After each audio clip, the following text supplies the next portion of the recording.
Hello, this is Joy Hancox on behalf of Byrom Projects speaking to you again today.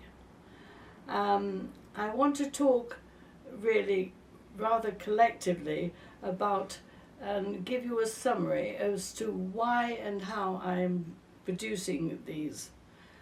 I want to say at the outset how grateful I am for the opportunity to be able to talk to you like this.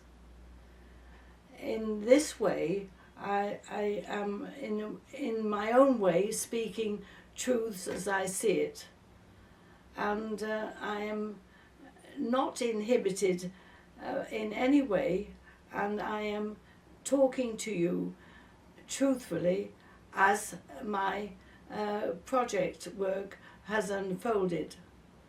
And I want to say how grateful I am to have this opportunity to speak to you in this way, and how the filming people are being very, very understanding in how I wish these videos to be produced. Now, I have to say, and I'm repeating, I have to say, that I know that this kind of presentation is subject to all kinds of observations, because many people view these videos, and I am not inhibited in any way in what I am saying to you now. Now, I've chosen to do it this way because I want to be able to speak to you truthfully as I see it. Now, that is on an understanding that I don't wish necessarily to be believed. Truths are in some ways quite variable, and it's up to you, the viewer, how you interpret what I am saying. But quite naturally, I am speaking the truth as the things have unfolded. And in my previous video, I have talked about an allegory which we've called allegory number 2, or I'm referring to it as allegory number 2. It was the Tintin allegory, and those of you that have been able to watch it will understand that I've used it because it is almost a companion to the first video which I did, Story for Easter. Now, in that video, the second video, I have to say that there were certain sections quite deliberately not addressed by me. And so at this stage, I would like to introduce you to how I came to believe that this story needs to be told in the way that I'm telling it. Now, I'm going to introduce you to a photograph which actually was not available. I hadn't seen it for many years because it was in a folder that I had not needed to look at for some particular time. But it was in a folder. There were 2 photographs actually, and when I rediscovered them, I showed them to the filmmaker. And as it so happened, this person, and I'm not going to, well, I'm going to call her Julie. She actually noted certain things in the photograph which were of great interest to her. And because of that discussion that we had at the time, I came to realize that this particular photograph was extremely pivotal to years of work that I developed thereafter. So I'm going to introduce this photograph, or these two photographs, to you now. So can I just say that the background to the photograph, as I am going to describe it, took place in the Science Museum in London. And you will see that I am sitting at a table with the brass plates. And I'm going to tell you how this came about. Because the Byrom collection drawings were so exquisite in their detail, and I had been to various universities hoping for some kind of understanding and an explanation as to the detail of where they were created and how they should be interpreted, none of which could help me at all. And most of them said, come back when you can tell us a little bit more about them. And in desperation, I feel that I should say, I made an appointment to go to the Science Museum to see if there was any help that I could get from them in the material that was used to help these people draw these exquisite drawings. Because I knew that the latest one was in 1732. I was hoping, therefore, to get some kind of help and support from the Science Museum. And whilst I was sitting there, a curator came over to me and he asked me if I was who I was, and I said I was, and he asked me if I could help them. And he wanted to show me something of theirs that he felt that may be connected with John Byrom.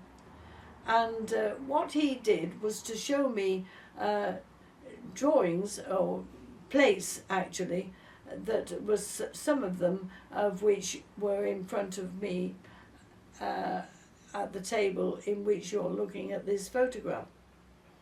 And immediately that I saw what they were, I could identify them with some of my drawings.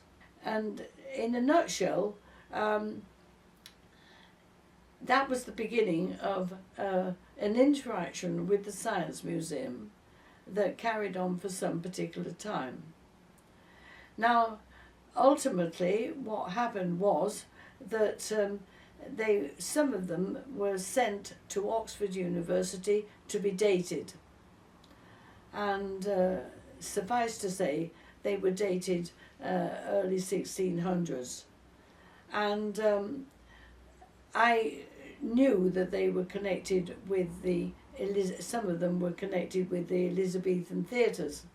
And I talked about them in my publications.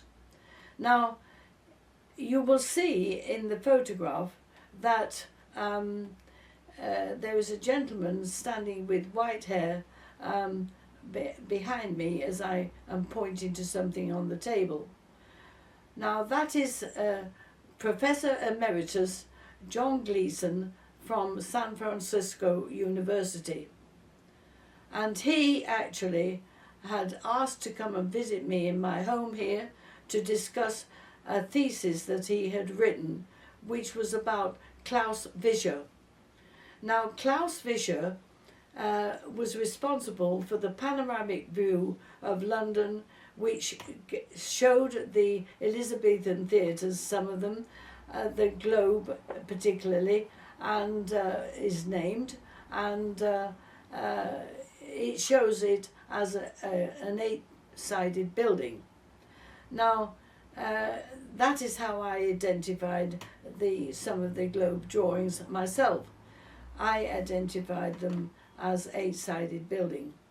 The new Globe is 20-sided, and therefore the creators of the new modern Globe have not adhered to what was the image that appeared on the reproduction of the first folio that was reproduced in 1996, just before the new globe was opened. And on its cover, they reproduced the Klaus Vischer reproduction of the globe.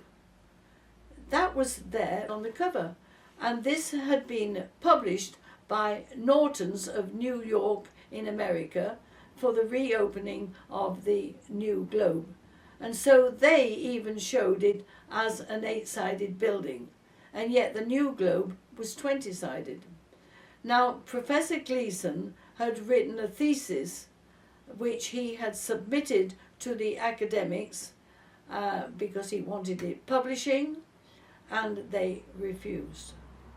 And now I have Professor Gleason's thesis myself. He died, and his widow has followed his instructions, and I have that thesis in my possession now.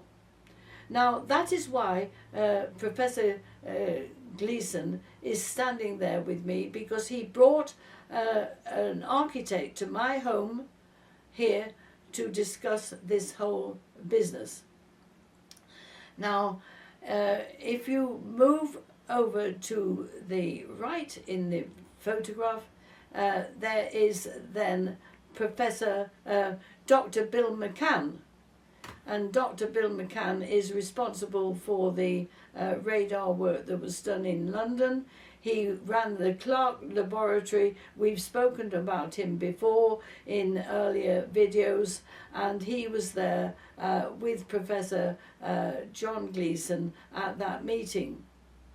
And I've already referred to him. He went to China and then he returned, having dedicated a book to me on the Queens of England, and then he died shortly afterwards. So all these people that in this photograph are dead, apart from the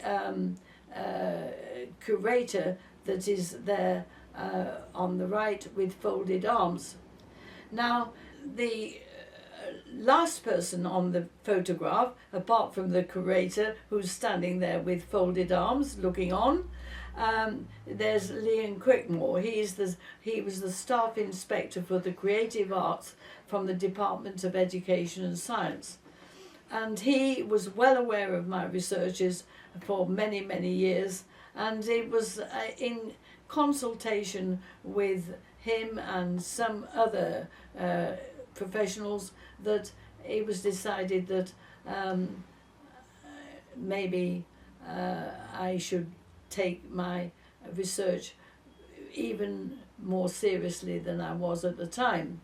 And so I gave up my education job, which was very, very, very, very, very dear to me.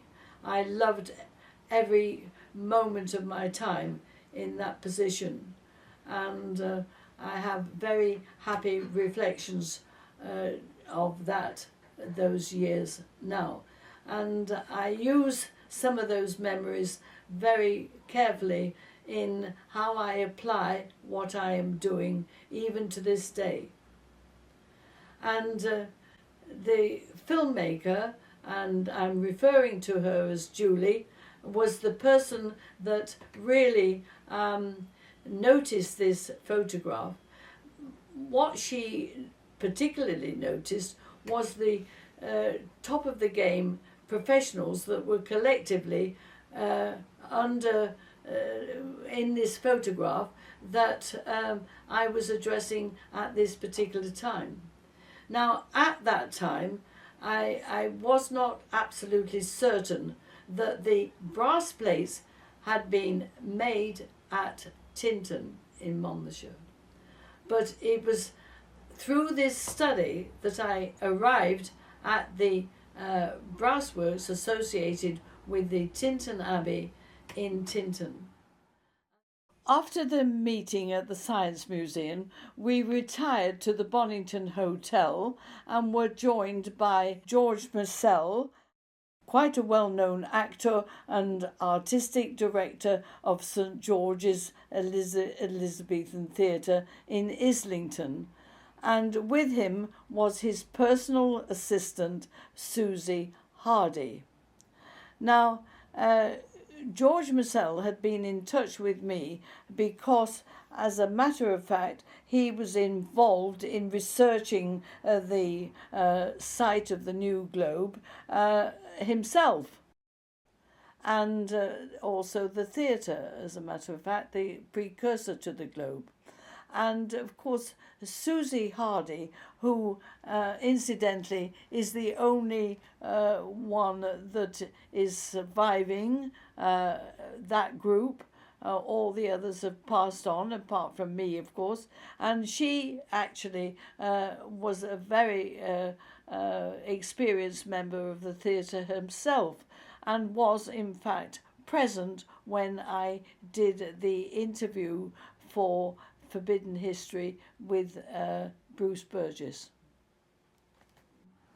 And that is really how I wanted to introduce this particular video today, because what it is showing is that it was in that photograph alone expertise collectively that I have drawn on over the years, because I learned a lot from each of them, and how the Science Museum themselves were not, although they'd preserved them very, very carefully, they had to be told that they were identifiable with the Elizabethan theatres.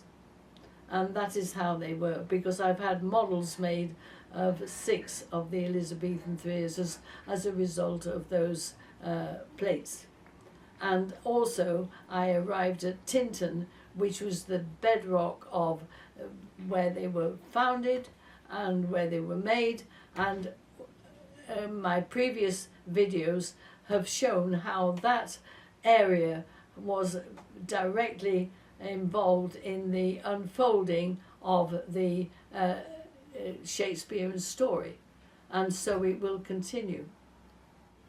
And now we will return to the second allegory, and for those of you that have seen the video 6, this will be something that you can consider, because I deliberately left one feature of that allegory out at the time when I recorded the 6th video. And there is a reason for that, but which I am going to include now in discussing that particular feature. Now, it is a feature of a ceremonial jug, which is on the end of the altar, which I have identified as St Michael's Church, and it's standing there majestically in its own right.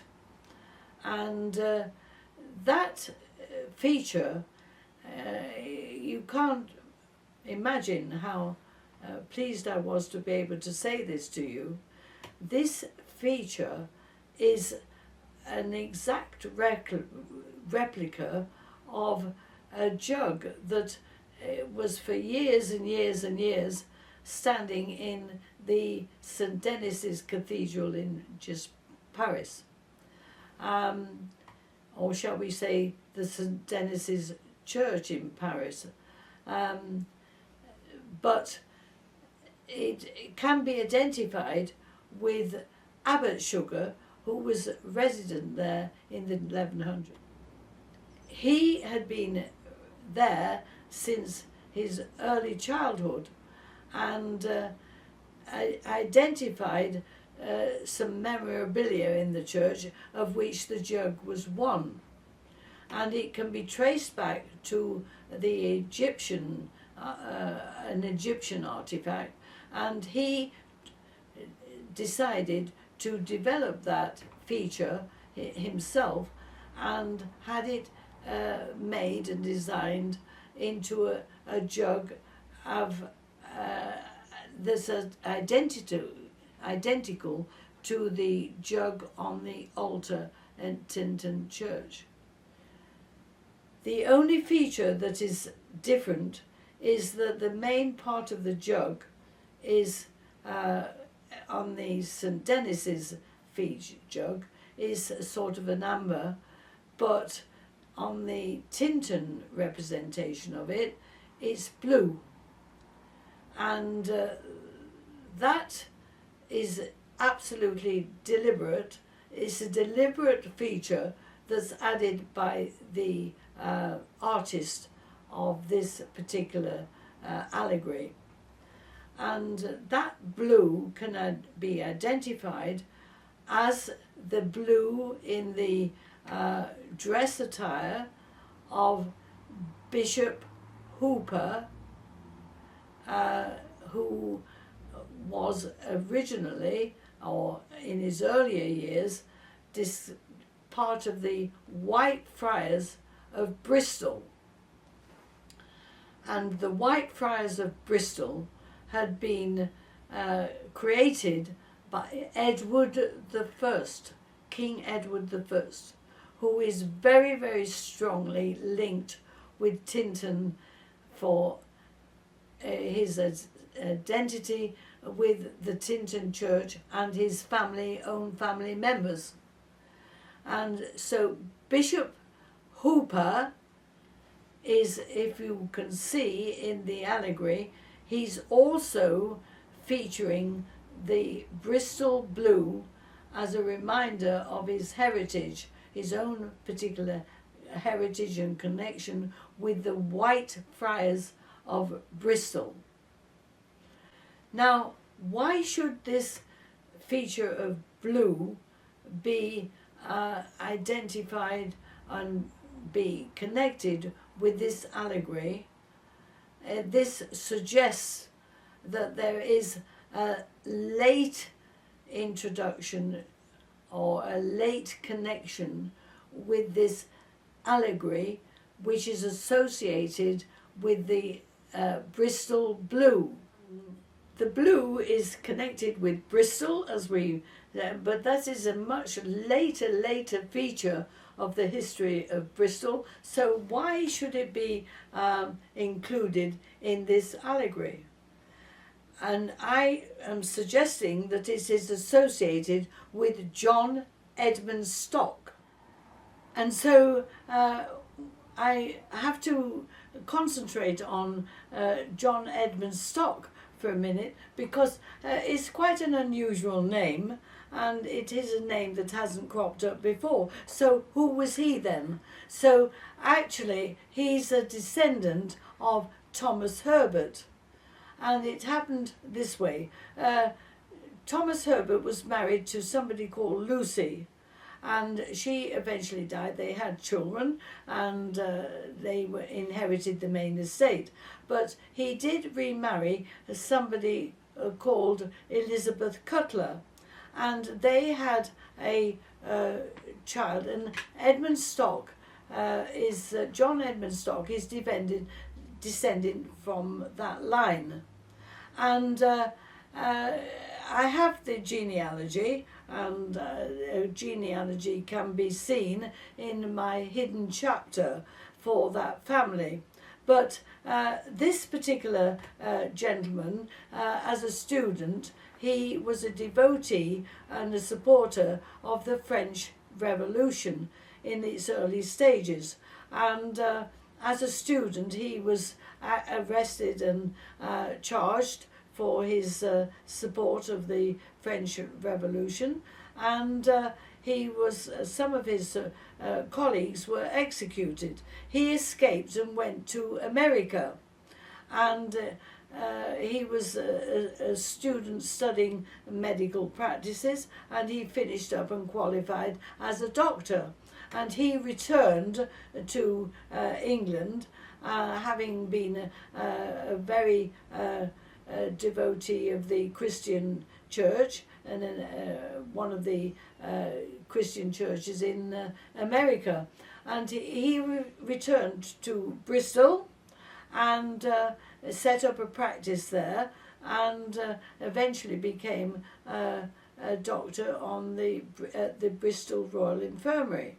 Now, John Edmund Stock had inherited, or was the owner of the Nurton's estate, and when he was convicted, his estate was confiscated by the Dukes of Beaufort at the time. On his return, he in 1808 he reclaimed his estate, and only part of it was returned, which included Nurton's. And the Nurton's was a part of the Usk estate, and so much of his estate was not returned to him. But he practiced as a physician in Bristol and kept his links with the Nurtons, and actually the chaplain at the Royal Infirmary at the time of his when he was there was John Mays, the Reverend John Mays. He was given the position of rector at St Michael's Church for a number of years in Tinton, but he only practiced there for 3 months of the year. And so I was curious as to what happened in the church ceremonials for the rest of the year. And I was fortunate enough to have access to the registers for births, deaths and marriages, so I could see who conducted the ceremonials for those events for the whole of the period when he was functioning in Tinton. And I became very, very curious about him, because I did learn that, and I went to study the documents in the Records Office, which showed that he was cautioned and brought to book for his conduct, where it had been discovered that he was a grave robber. Now, I'm saying no more about that at the moment, except that John Edmund Stock, in his own genealogy, showed that members of that family were resident in Painswick. Now, that struck a chord with me because of the allegory, and I'm going to talk about that in a minute, the allegorical painting, that I think that the composition of the components of the history had to be covering generations upon generations upon generations. That is what that allegory covers in the combination of the study within that one single painting.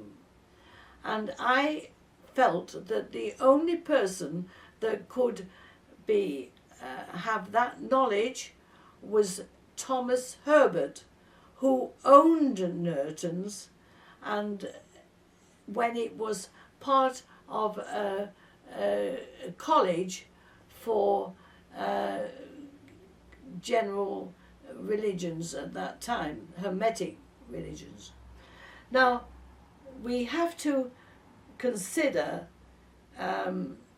Thomas Herbert again, because what I want to say is this, and some of it has been covered in the previous videos, but some of it has not.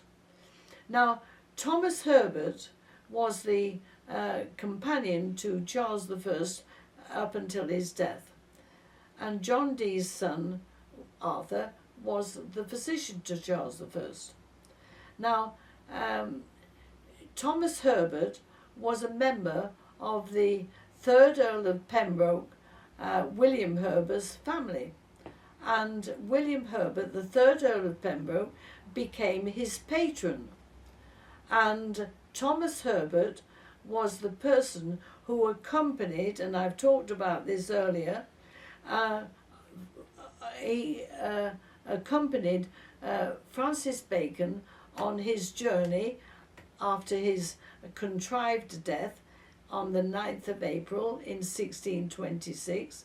It was Thomas Herbert that accompanied, in my opinion, Francis Bacon on that journey. And how did he do it?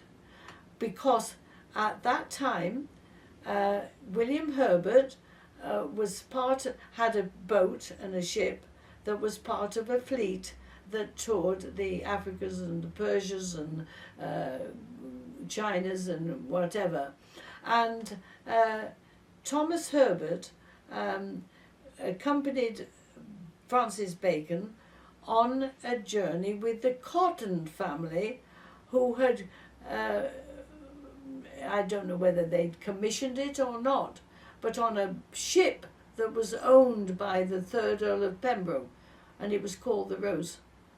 And on Good Friday, 1626, which was covered the dates of the 9th of April, 1626, a ship was launched, which included these families and Thomas Herbert. And Thomas Herbert wrote the memoirs of that, and he states that on Good Friday, he starts his book on chapter 1, that it was launched on that date. And actually, the people that were on it were some of the people that were on it anyway, were the Cotton family.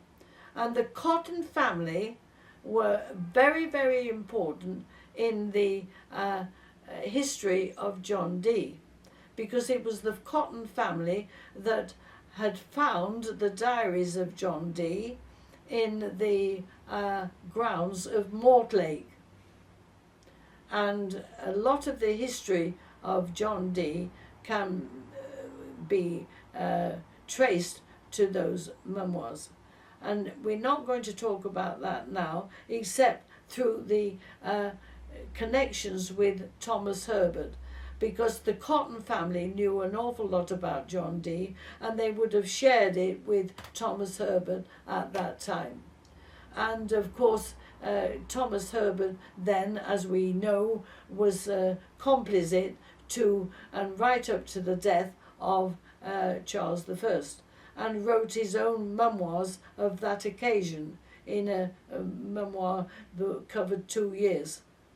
And so actually this composite allegory is a combination of thoughts and facts to do with known history to do with Thomas Herbert. Now, the stock connection is part of that, but at the same time we have to focus on the Nerton estate now. And so actually we have to talk about the Crutwell family, who bought the Nertons in the 1870s. And they weren't always resident there, but they were an important family as residents in that area. But I was coming to realise that in those that rented it, they seemed to have a political mindset that supported some cause or other. And I couldn't pinpoint it at that time. But then in the year 1912, Sir Oliver Lodge, the physicist, rented that property. And people who are viewing this may remember that Sir Oliver Lodge was a founder of or part of the founding of the radio as we understand it this day. He was also a spiritualist, and he was a friend of Sir Arthur Conan Doyle. And apparently they used to have meetings, or they were known to have had meetings at the Nertons, because the residents of the Nertons seemed to be connected with the Hermetic and sacred geometry philosophy. And they were, as it were, they came to be known later as Theosophists, and that is a fact. So the residents in the Nertons were beginning to focus in a different way for me. And Sir Oliver Lodge, as I say, the physicist, rented it, but not for himself. He rented it for his own eldest son, Oliver Lodge. He rented it in 1912 to 1918. And so Sir Oliver Lodge Jr. was resident with his mistress, Winifred Atkinson, during those years. They weren't, as I say, you will have noted, they weren't married, but they did marry in 1914. And they moved to Painswick in 1918.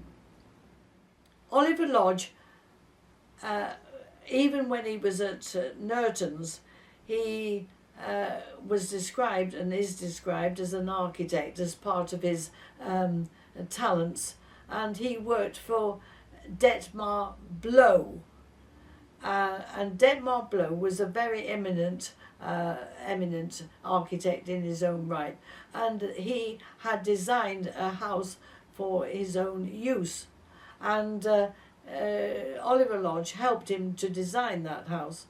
And they had it, and I choose to mention this because I think it's very significant.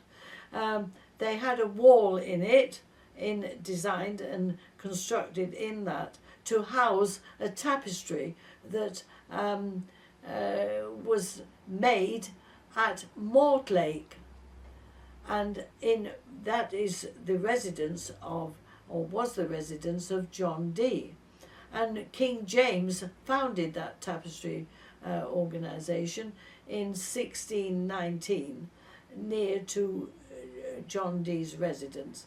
And here we have Detmar Blow with a tapestry from it that Oliver Lodge was part of the construction. So they were very, very devoted to the legacy of John Dee's memory, as I see it, because how and why should they have that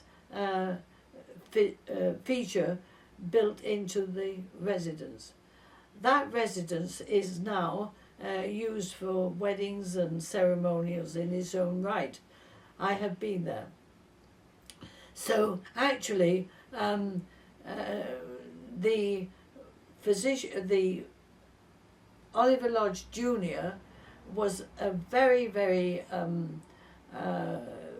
important figure in this story. I think he's responsible for the finishing off of the allegorical painting that we've been discussing so seriously. I think he's responsible for the finishing off of it. And he wrote a book called What Art Is. And he had very, very strong views about what a painting could represent in history and in the legacy of mankind. And so, as it so happened, in 1923, well, he'd moved to Painswick in 1918, and he had married his wife, who became his wife, Winifred Atkinson. She was a painter and poet, and he was absolutely devoted to her. She had a child in 1923 whilst they were at Painswick, and that child was born, and she died during its childbirth. She died having that child, and I have seen her death certificate, and it is recorded that she died after 72 hours in labour. Now 72 is a very, very, very significant number in anything and all to do with the drawings. I made a 72 measure. I'm not saying that they knew about it or that they used it, but Oliver Lodge Jr. was very, very, very spiritually minded, and everything that he did in his life and his work reflected that role that he saw himself in. And so Oliver Lodge Jr., so far as the painting is concerned, is to me the person that devoted a lot of time to that painting to make sure that it was preserved. And I am coming to the conclusion that it must have been, if you like, hanging around, and I use the word hanging around, during Edmund Stock's residency, and must have been in some spot where the custodians of it were able to preserve it. So that is the story of the Sir Oliver Lodge, Senior and Junior, at the time of the beginning of the 1900s, as it were. And I was beginning to think that the whole business of Nerton's, there was a focus there towards Hermeticism and sacred geometry and numerology in a way that the Theosophists were very expert in their own right. So we will pause there because I now want to relate the last video where the whole business of the allegory was considered, and then the crop circle introduction of the new two crop circles that had appeared in 2024, the first crop circles. And I've already mentioned where they are. The first of those crop circles appeared in nearby the estate of the Pembrokes, and the second video appeared within a week, which related to the 9 windows.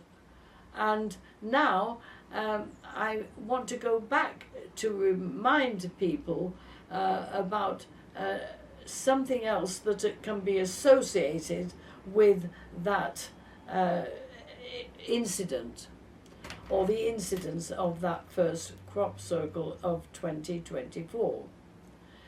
Now, I'm being very serious and not flippant about this, because the first video was about the first allegory, which talked about painting that had in it the nativity of Jesus and the use of the word shuttle. And now the only reason why I'm mentioning this now is to remind people of that, and if those of you that haven't seen it, I would suggest that you go back and look at it, because now I'm going to remind you very seriously of the first crop circle that appeared in 2024, and a letter that I reproduced in my book, The Hidden Chapter, that was published in 2011. And I'm going to have to read it to you because it's here with me in that book, and I'm going to read it as it is published because this is what I have to do. And please bear with me whilst I do that. A story persists about a marriage between Elizabeth I and Robert Dudley, Earl of Leicester. Quote, when Queen Victoria was staying at Wilton House, the Earl of Pembroke told her that in the muniment room was a document which formed written evidence that in 1560 Elizabeth I married the Earl of Leicester. The marriage was performed in secret and under oath of absolute secrecy. At the time of the marriage, the Queen was pregnant by Lord Leicester. The French and Spanish ambassadors reported this and the death of Amy Robsart to their courts.